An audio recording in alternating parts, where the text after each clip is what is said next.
What's going on, everyone? Welcome back. Today, we've got our Week 3 fantasy football running back starts and sits for every single matchup, so make sure to tune in. If you enjoy, hit that like button, subscribe, give us a follow on Twitter at AllDayPigskin to continue interacting with us there. Let us hear in the comment section your thoughts, along with any other questions you guys might have. We will do our best to answer them all, but with that being said, let's get right into it. And we kick off Week 3 on Thursday night with the Steelers at the Browns. And here, in all honesty, even though Najee Harris was probably a guy that you drafted earlier than, the Browns backfield, I prefer the Browns backfield in this matchup. Now, that isn't to say that you're going to sit Najee Harris. You're not, because he's still getting volume as a pass catcher. But all those things that we worried about in terms of the Steelers' offensive line, the Steelers with Mitch Trubisky under center, are holding back Najee Harris, and he's not producing RB1 type of numbers. But thankfully, in PPR formats, again, those pass catching abilities are salvaging his value. So you're going to start him, but you should be expecting RB2 production. If he gets a touchdown, that's what's going to put him in the RB1 category. For the Browns, you're going to start Nick Chubb. He's had a great start to the season with some very subpar opponents. And the Browns, as expected, are run heavy without Deshaun Watson. Look for that to continue. However, this Steelers defense is a lot better than what the Browns have faced up until this point. So don't be surprised if Nick Chubb takes a little bit of a step back. But nonetheless, in standard formats, I would still trust him as an RB1. In PPR formats, low-end RB1, high-end RB2, and then Kareem Hunt primarily in PPR formats, kind of that flex play for you, hopefully gets you around 10 points. That's what you're looking for, and anything else, he has the upside for it, especially if he can find the end zone, but more often than not, his average is going to be right around that 10-point mark. Either way, though, I would start him here as well. He is a high-end RB3 for me. Then we go to the Bills at the Dolphins. So here I'll start Devin Singletary. Now, at the time of this recording, we still haven't had the Bills complete their Monday night game. But unless something insane happens, I still trust Devin Singletary the most. I could see this being a high-scoring affair. And, I think he's going to be the most utilized running back out of this trio of Zach Moss and James Cook. Now, ultimately, if you don't want to start any one of these running backs in this matchup, I wouldn't completely blame you. However, again, I do think Singletary is the highest upside guy here. I maintain that he looked the most explosive out of this Bills trio of guys. And honestly, if you start Singletary, the other names, they're nothing more than fillers. They are all sits. For the Dolphins, boy, they're coming off a huge performance versus the Ravens where they had to throw a bunch. But Raheem Mostert was more involved as a rusher than Chase Edmonds. And, even though Edmonds did okay as a pass catcher, this is what we were worried about in the offseason. The Dolphins just have way too many pass catchers, and in high-scoring affairs like this probably will be again, they'll abandon the run, and I just don't think the game script is all that great here. I'd rather sit both Raheem Mostert and Edmonds.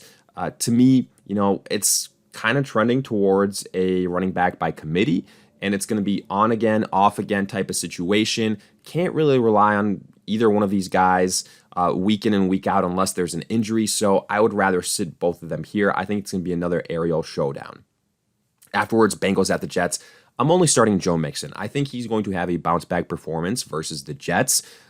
This is exactly what the doctor ordered. But even with that being said, his usage was awesome to see. He is getting the volume, so don't worry. The numbers will be there. I mean, he had an awesome week 1. Then week 2, I don't know what happened versus the Dallas Cowboys, but that was a little bit underwhelming in terms of what it could have been. However, versus the Jets, I think that's exactly what the doctor ordered. He should be back in the RB1 conversation. For the Jets, I'm sitting both Breece Hall and Michael Carter. The reason I say this is because I still think it's a running back by committee, and these guys are going to be taking turns. Unless there's a touchdown in the mix here, like we saw this last week with Breece Hall, you're looking for 10 carries apiece for 50 to 60 yards. It's nothing special. Now, that's not to say that Breece Hall isn't going to end up being the starter by the end of the year and that he has the more, explosiveness. He has the higher upside, things like that, and that you should stash him. All those things are absolutely true. And in fact, sooner rather than later, he might be the lead guy for the Jets, but I just don't think it's quite there yet. So for now, here in week 3, it's still early. I would sit both of these guys. I think at this point, they're just vulturing each other's opportunities, and it's a situation where there's going to be too much inconsistency. Then we go to the Raiders at the Titans. So you're going to start Josh Jacobs. You're going to start Derrick Henry. Both these guys are kind of similar situations.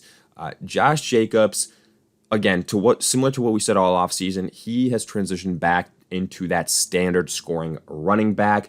The good thing is he is getting crazy, crazy volume. So that concern, has been alleviated. There hasn't been a lot of competition behind him. He just hasn't had touchdown success. He's not being utilized as a pass catcher, but he's getting like 20 carries a game, which is what you love to see. And I think that's going to be the case here against the Titans. And in standard formats, I think he's a high-end RB2 potentially, but in PPR scoring, low-end RB2, even a high-end RB3 if he doesn't get that touchdown. For the Titans, again, they haven't played as of this recording, but Derrick Henry, similar to what we said about Josh Jacobs, I do think he has the higher upside here, in terms of being a bigger part of this Titans offense. They are a run-first team. So in standard formats, I have him as an RB1. In PPR formats, I'd have him as a low-end RB1. Then Saints at the Panthers. If he plays, you start Alvin Kamara. He didn't play in week 2, but if that rib injury is healthy enough, I think Kamara here can be very successful. The Panthers have struggled with pass-catching running backs in general. Their defense did a good job versus Saquon Barkley, but to me, Kamara is a guy that's going to be heavily utilized in the Saints offense. I have him as long as he returns as a high-end RB2 on the week. Just need a little bit more consistency out of him in terms of pass-catching usage. And if he doesn't play, I'll start Mark Ingram. Now, I said it in week 2. If Kamara doesn't play, Mark Ingram shouldn't have been started. And that was the case. He was coming off an injury of his own, and he was playing a very stout Bucks defense. He got you about 5, 6, 7 points, nothing special. But if Kamara doesn't play here, I do think Ingram is going to be in a better spot. This is a better matchup, and he's going to be a little bit healthier. If Kamara doesn't play, I have Mark Ingram as a low-end RB2. If Kamara does, you sit Ingram. For the Panthers, it's always Christian McCaffrey as a start, no matter what. Look, he's not returning quite the value that you invested on him, but this offense, it's being a little bit problematic. Baker Mayfield right now is an issue. Play calling may be an issue. The good thing that we did see is that the usage for McCaffrey did increase. We need to see him used more as a pass catcher. That's what needs to happen here. But you still have him as a low-end RB1. It's going to be a tough matchup, but he is, similar to that Alvin Kamara mix here in terms of expectations. Then Ravens at the Patriots. I'm only starting one running back here. That's J.K. Dobbins if he plays. These first 2 weeks, he hasn't. The Ravens are being more cautious with him. That makes sense. It was a serious injury he's coming back from. So only if he plays will you start him, because that tells you that the Ravens are confident in his usage and his availability. But anyone else here, you've seen what this backfield for the Ravens is without J.K. Dobbins. It's not great. Lamar Jackson is doing a lot of running. Kenyon Drake isn't anything special, neither is Mike Davis. So I'm sitting any other guy not named J.K. Dobbins. And again, even with Dobbins, he's more of a standard suited running back. For the Patriots, Damian Harris, Ramondre Stevenson, I'm sitting both of them. Damian Harris right now does have the higher upside, the higher usage, but I think this is the opposite type of matchup you want for these running backs. It's going to be a high-scoring affair. In my opinion, the Ravens much better offensively than what we saw with the Steelers this last week. That's why we recommended this last week, based on game script, starting a Harris or a Ramondre Stevenson. But these guys right now, they're too one-dimensional. And again, even though it might not be, exactly a 50-50 split, it's still a running back by committee versus the high-octane offense of the Ravens. I'm sitting both of these guys. Then Lions at the Vikings.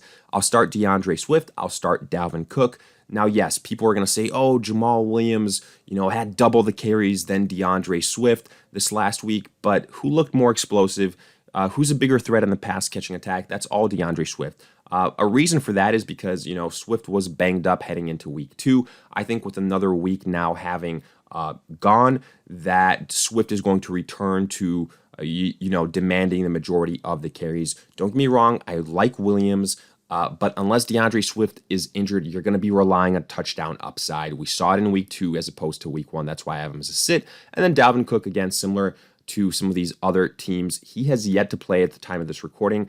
But, the Lions defense, not all that great. Dalvin Cook is a very talented running back. I think he's going to have a top 5 performance on the week here.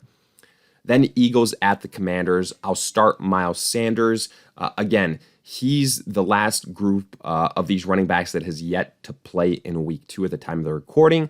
But, his performance versus the Vikings is going to be very, very intriguing. I could see this being a little bit of a lower scoring affair. We'll see. But Sanders, out of all the running backs in Philly, has the highest upside. So I'll take a chance on him. I think he's in that kind of, RB2, low-end RB2 category. For Washington, Antonio Gibson coming off kind of a stinker. He had his day saved by a touchdown. And I know what people are going to say. Oh, how do you have McKissick as a sit? He just had 7 catches, something like that. He's a PPR stud. Look, the fact of the matter is this.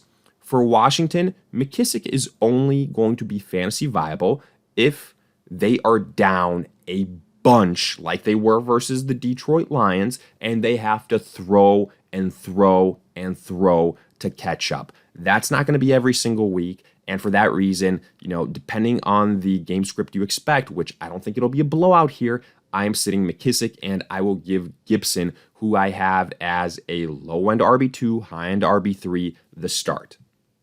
Afterwards, Chiefs at the Colts. You're going to start CEH. He's been, better than expected to kick off the season. Now, I will say he's been very efficient, which is good, but the usage, not great. Low double-digit carries, if that, on a game-to-game basis. A little bit concerning. So basically what that means is there's the potential for a boom or bust, but he is getting utilized as a pass catcher, so you like to see that. His floor is being elevated in PPR formats. I have him as a low-end RB2.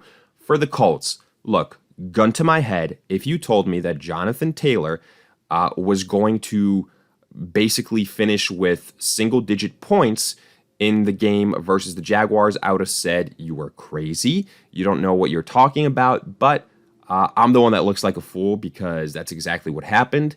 And I don't know what that was that we saw from the Colts, but you're going to start Jonathan Taylor. You're going to start Naheem Hines here too, because this is another game where the Colts are probably going to have to pass a lot to catch up with the Chiefs to, stay competitive. So Hines does have some value in PPR formats. It's more so in the, RB3 category, but still you take a chance on him. You could do worse. Taylor, I still think is an RB1. And then Jerick McKinnon is a sit for me. I just don't think that the usage is there. Sure, he had some touchdown success, but I think CH is the main guy here for the Chiefs. Afterwards, Texans at the Bears. I'll start Dameon Pierce and I'll start David Montgomery. And again, I think this is another situation with the Texans where you look at the playing style of the game. And these two offenses both kind of subpar.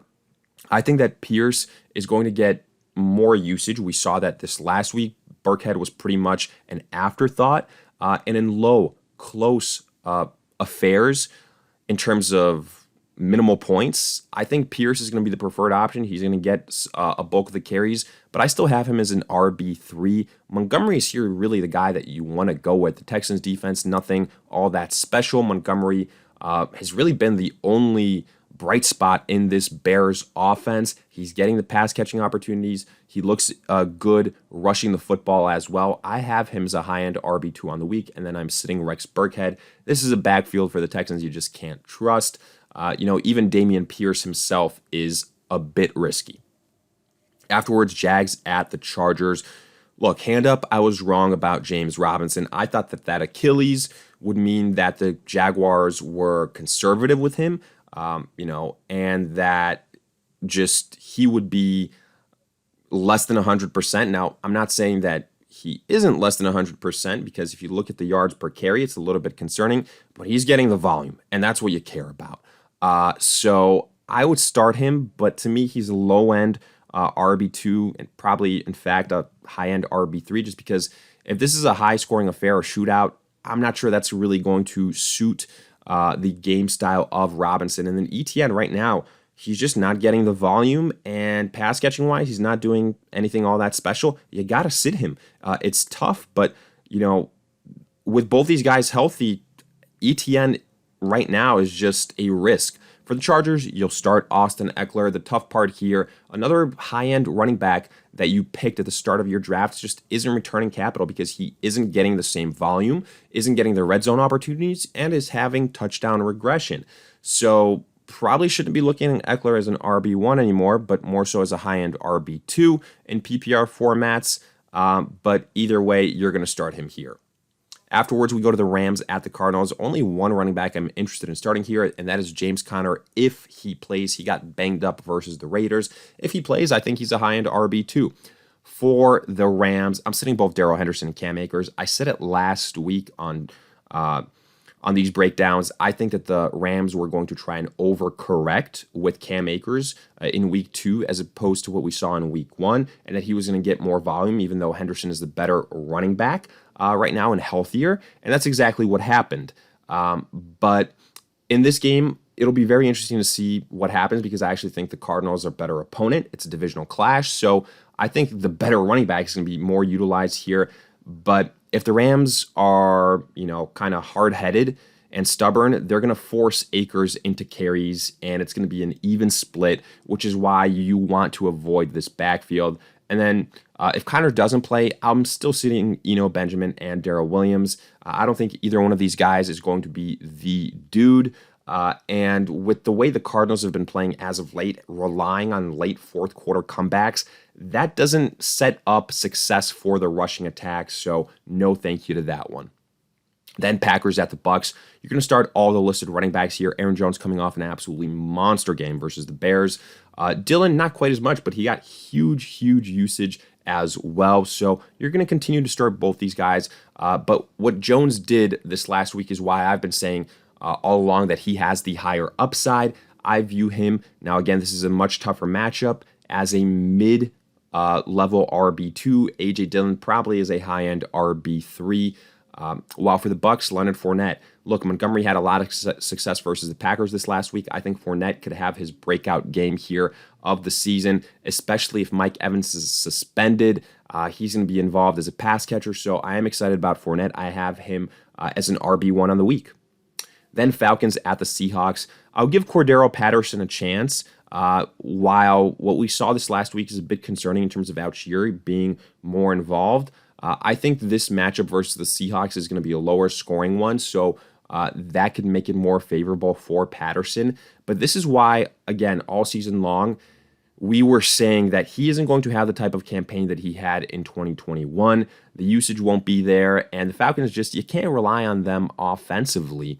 So for me, Patterson, if he's not getting the usage as a pass catcher at the wide receiver position, he is going to be a guy that's a start or sit based on the matchups. That's the only reason I have him as a start here. For Seattle, similar situation with Rashad Penny. Didn't like him this last week versus the 49ers. And now, however, versus this Falcons defense, I can get on board with it. Now, Ken Walker is back, which is a little bit tough, but I still think Penny is the preferred choice. This Falcons defense doesn't scare me. In fact, Penny is the running back that I would trust the most out of all these names in this game. But to me, he is a high-end RB3 because Walker will get more involved. Just not quite yet. Same with Algier. That's why they're both sits. Afterwards, 49ers at the Broncos. I am starting Jeff Wilson. Now, a lot of things changed since last week for the 49ers, namely Trey Lance being out for the season with a broken ankle. Tough for him, unfortunate. But if we're being honest, this now completely changes the aspect of this 49ers offense. And it's going to potentially bring some life to these players that we weren't as high on prior to this. And that includes Jeff Wilson, because you're not going to have Trey Lance taking away rushing opportunities. Now, a lot of people might point out Davis Price is a guy that you should be starting and that you should be focusing on instead of Wilson. I think that Davis Price is a very good stash in case something happens, just because, again, the 49ers, they don't necessarily commit to one guy, but Wilson looked like the better runner to me. He's the guy that's more familiar with the system. I think he's going to get the benefit of the doubt. I'll go with him there. He is a low-end RB2 for the Broncos. I'll start Javonte and Melvin Gordon. Williams has the higher upside, but Melvin Gordon is going to get double-digit carries probably again. So that's why these guys are both in probably low-end RB2, high-end RB3 category. Williams with the slightly higher upside. Then Cowboys at the Giants. I'll start all these running backs. I feel the most confident about Saquon Barkley. Yes, he was held in check by the Panthers this last week, but, it's going to happen from time to time. He's still in the RB1 conversation. And then while I had both Zeke and Tony Pollard as sits this last week, again, that was due to the expected game script. Here, I think it's going to be a close, low-scoring affair. Neither one of these offenses really scare me all that much without Dak Prescott. This is the concern, unless you're playing competition that's close to you, it's going to be tough for Zeke or Pollard to return value. If it's games where it's a shootout and a blowout, it's going to be Tony Pollard's week. But other than that, Zeke, I still believe, is the guy to own. I know Pollard is coming off a huge performance, but to me, Zeke is still the preferred name, the preferred fantasy option. However, at the end of the day, I think the biggest difference is that both of these guys are in the low-end RB2 category until Dak Prescott returns. But with that, we wrap up our Week 3 fantasy football running back starts and sits for every single matchup. If you guys enjoyed, hit that like button, subscribe, give us a follow on Twitter at AllDayPigskin to continue interacting with us there. Let us hear in the comment section. Do you agree, disagree, along with any other questions you guys might have? We will do our best to answer them all. But in the meantime, we'll see you guys in future videos.